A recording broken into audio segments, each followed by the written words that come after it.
Money is a complex subject. Well, here, let me do this here. Ba-ching. That's my little image there. Okay. Money is a complex subject. And what's the point? Sure, you got a job that pays the bills, you got a family, and at 65, you get a free life to do with what you want. Social Security buys time freedom.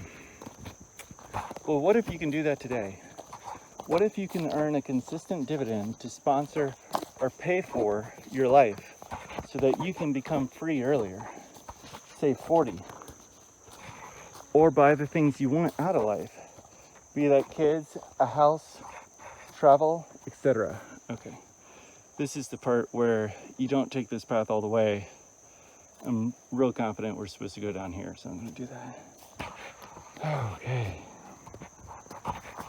Okay. Or you can buy the things you want out of life, be that kids, a house, travel, etc. Well, there's a lot to cover on this subject, and I'm not going in any specific order. First, let me start by what is diversification.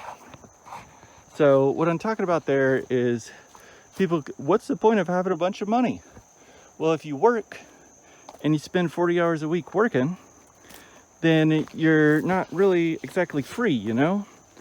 And so if you can acquire enough money to not have to work, and some people are like, oh, that's impossible, but it's not. And then you manage that money, then you can get a free life earlier than 65. Here, I'm just showing you what I'm walking on here. It's a little crazy. Okay, but so now we're talking about diversification. Oh gosh, this is crazy as all heck. Sort of have to pay attention. Actually, I'm going to talk freely and pay attention. Ooh, nice little stream sounds in the background. Okay, here we go. Diversification breeds stability. One of the biggest regrets a person can have is retiring from the workforce only to learn they lost it all on a big gamble or didn't have enough to sustain their needs. Diversification is not about wealth acquisition, it's about stability. For talking purposes, I'm suggesting that anyone with $1 million should diversify. Consider retirement or a family with $2 million. That's what I mean by wealth preservation versus acquisition. For example, you can earn $50,000 a year and have saved up $1 million. Losing even a small chunk becomes irreplaceable. It might take another 20 years you don't have. However, if you earn $50,000, losing $10,000 can be replaced within a year or two, perhaps. That's the difference. Catastrophic failure. Okay, so a lot of people, when they don't have, when they're first starting investments, they try to diversify immediately, and I don't think that's a great idea. I think it's better to invest stronger to try to acquire money, which means taking risks. But then as you get, it's basically relative to your paycheck or your annual salary. And once you have about 4 times your annual salary, then you want to start diversifying. But before that, like if you make $60,000 a year and you've saved up $60,000, then it's better to be quite aggressive with your money, which is the opposite of diversification, which is taking an educated but serious gamble on 3, 4, or 5 different things. And then when you diversify, largely that just really means having a lot of cash around. People will say it's the S&P 500, etc., but really it's much more about having quite a bit of cash so that you can plan for, ooh, this is fun. This is a fun area. Check out these rocks, man. So this is called South Clear. This is what we're walking to here. Okay, in retirement, managing your money becomes your full-time job, or it should be outsourced. You might look to pay someone 5% of your portfolio per year to manage your money, who should create 20 to 30% annualized returns with lots of economic stability. This is for active money management, contemplating tax strategies, etc. For passive money management, you can just buy the S&P 500. Ooh, now this is fun. You can just buy the S&P 500, NASDAQ, 100 or in Bitcoin, and be pretty well off. Most money managers expect about 15 to 30,000 per year per client, and will only work with 5 to 10 clients total. But in return, the client should see about double market rates of return, profit 75,000 to 150,000 more than otherwise. Ooh, tree that fell. Trees falling there. Okay, now this is a little bit more sketch to be trying to like read and walk, and frankly, it's quite beautiful. But so what I'm talking about there is mostly about just what is a big money manager. Okay. This is not the same as a passive money manager, which basically is just like buy the S&P 500. This is more about someone who's very, very active. Okay. And for those people, it's 5%. For people who buy the S&P 500, you don't really need to pay anybody to do that. You can just do it yourself. Oh my, sketchy. Let me pay attention here. You want to think about money as if it's negotiated, fair relationship. Why help others if they won't help you? So in common practice, one says 20% goes to the manager, and 5% goes to the principal, and 75% goes to the passive investor or customer. Even with children or startup developers, it can work the same way. How much would you have invested in your child's money-making education if you were to see 25% of the profit, for example? I got a nephew whom I taught over the years who will be making $100,000 by age 19 as a computer programmer after 1 year of lame-to school for $15,000. This has cost me weeks of time and $5,000 in computer equipment and payments for odd jobs. Okay, let me get to the next page. So, payments for odd jobs. So, the main thing is it's quite cheap. Having a child earn $100,000 by the age of 19, and all that you got to pay out is $5,000 plus a little bit of mentoring, is so effective, and so much more effective than the traditional route of sending them off to college or a finishing school, if you can help finish and prepare them for work yourself.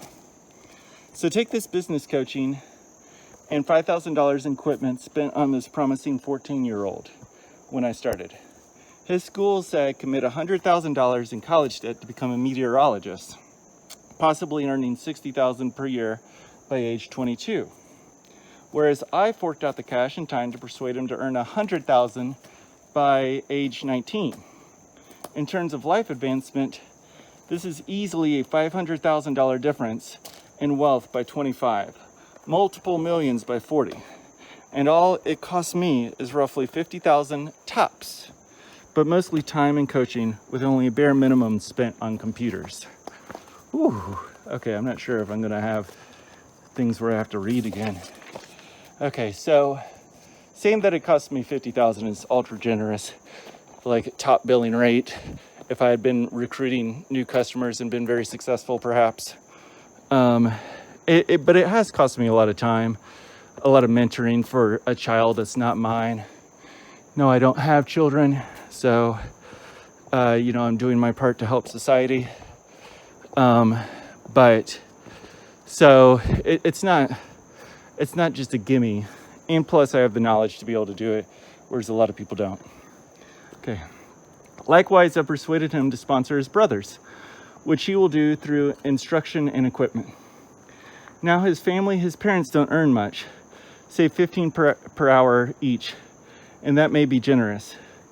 Their savings might be $5,000 per year, again, extraordinarily generous. This kid, however, will save about $50,000 per year from 19 onwards. 2 years into the workforce, he can pay off all expected debts, have a nice house, car, wife, furnishings, and plan a family. And 2 years after that, he can pay for one of his parents to retire. When his brother continues along a similar path, they can pay for the other parent.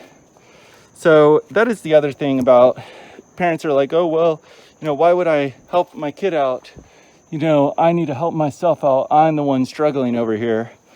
And they don't really quite see, like, if you, the kids kind of have way more potential in a lot of ways than the parents do, because they have all that free time and can really get going. And whereas the parent might be stuck into a career and not be able to afford taking a year off to study and not have the energy to do it, the child who kind of doesn't know any better, you can like kind of, let's say, tell him or force him to become a doctor or something else that is going to be really lucrative, and maybe they hook you up afterwards, maybe they don't, whatever, but there it is. At least they'll have a fulfilled life, as opposed to if you just let them to the high school system, the teachers there will just say, you got to go to college for $100,000, and for families where the parents make less than $100,000 per year each, then college is frankly a terrible form of investment, other than frankly medical is the only one. Okay. Likewise, okay, let's see here. Okay. People often only think about how to make more money, like through a raise at work, another side hustle, or by working more hours, a second job, etc. For parents with kids aged 12 to 18, the most money can often be made by teaching them how to earn lots of it. Unless you're a multimillionaire, don't presume your child won't need money, nor presume casual education will teach them well. Instead, take an active role or seek advice from an expert like me. But the point being that if you're making less than $20 per hour, it is best to forget your career and to learn something profitable, like programming, legal, finance, medical, or media, as opposed to fighting for a raise. Oh gosh, this is fun. So, yeah, and a lot of people who are like struggling to make more money, they always think about raises and so forth, when you really want to be thinking about, if you're not making like around 30 an hour at the base level, you might just want to learn a different profession, programming being the main one that a lot of people can access. It's cheap to learn it just takes time. Or $15,000 for Lambda School if you want to do that, and they do the job placement for you and all that, the headhunting, the finishing, the approval process, or you teach it yourself. Oh, this is fun. Okay. And if you are old with children, it is often best to commit to teaching your child how to earn lots of money as opposed to doing it yourself. I recall a man telling his child he could retire as a Walmart customer service worker because that's what many in their family had done. And of course that's not bad, and there's no shame in that. But for your child, I say do what is best and what will bring them and you the most happiness, which is generally lots and lots of money. Easy money. But it may require doing something different, and that is where you need an expert or counsel.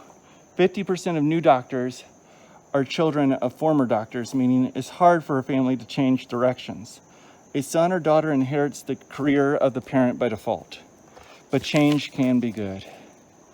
Okay, so in closing there, simply saying that schools don't really make people into doctors. It's largely, if the parent was a doctor, the kid's going to become a doctor. If the parent was a lawyer, the kid will become a lawyer. And then if you look at the professions, half of all lawyers, half of all doctors, new ones, half of all finance guys, it's because their parent was in that profession. So your kids are more likely to just copy what their parents do rather than make like an informed decision with all the choices and options available to them. And another thing that's good to do, I gotta switch out some things. Another thing that's good to do here is when you're talking with kids, instead of asking them, hey, what do you want to do? Which no kid's going to understand the implication of that question. Instead, ask them, what do you want to have? And this is why parents of kids of parents who've done really well off choose to have, they want to have a mansion, they want to have a nice car, they want to have nice clothes, they want to get respect in the community, they want to have a family at an early age, vacations to go with that family. and all these things have a general component, which is you have to be able to earn well, to not feel stressed, and to be able to save money, etc. Or you have to be inheriting a sum of money. Okay, I honestly think I might have went the wrong way, which is kind of interesting. Okay. All right. So maybe I'm not that far off.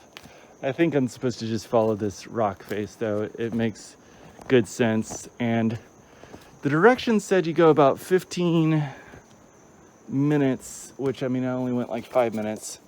And then I went down, which is what the directions online. I know I took the main trail path last time. Oh gosh, let's see. So, I mean, the trail can't go through the rocks. Makes no sense, and it can't go around the rocks. Let me just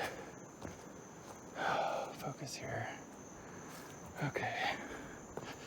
I'll go back. Oh gosh. This trail, it's not a national park, so it's a little bit, oh God. I have to go all the way back up here? All right. Bit of an adventure. I'm gonna have it kind of pointed up for now. So you see, that's what we just went down. And this is where probably quite a few people climb here. I'm positive. And I gotta see if there's a way around this that doesn't look overly precarious. And if it does, I will simply turn around. Okay. Whew. Now there's that little kind of trail-ish thing down there, which I kind of thought I was supposed to take. But I mean, that is just straight down. That is just a cliff. Let me get you a nice view of this overlook here, so you see what I'm dealing with. Oh my gosh. Ah! There's that. Oh, gorgeous little area. All right, I'm gonna go back at least a little bit. And if there's a trail down, I'll just follow that. And I think eventually I'll get there. Because otherwise I have to come down eventually. The whole point is you have to come down off the mountain. So, but yeah,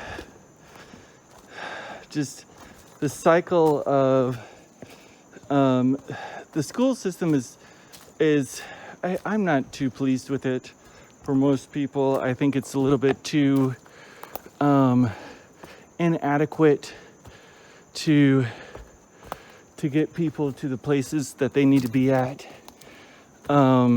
If their family life didn't take care of it themselves. Okay, here we go. Here's the switch off. Sweet. Oh, I'm happy. This is how you go. Okay. Ooh, big old worm boy. He's a little scared, or caterpillar type of thing. Okay, now this is interesting. This is not the right way. I was just kind of, okay. This is just another little trail. I'm not gonna go over there. I absolutely don't want to get lost. And I very well might get lost. So let's keep going. Hopefully we find the real rock face, which will be just super fun. Okay, so yeah, just be open to change. I will try to get something going here in the future, trying to network young kids between like 12 and 18 before they're out of high school. And what I do is I'll probably put them on a path. Like first, I'll make sure that, they want nice things, etc., which requires money effectively, which I can presume most do, even if they don't think about it now. And then there's a few different careers that I recommend: legal, finance, medical, media, and programming being the number one. And with those careers, you can, aside from medical, you just have to go to colleges for those. But with medical, every year or two, you can get a $20,000 raise. For every 2 years of college, you can get a $20,000 raise for medical. You don't have to just run to become a doctor.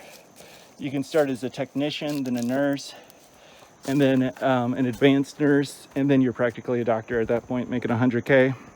Now a surgeon will make 500,000, but that's not what I'm talking about for this. You could get 100K without incurring huge debt, huge time commitment, putting off your career for 10 years like it takes to be a surgeon.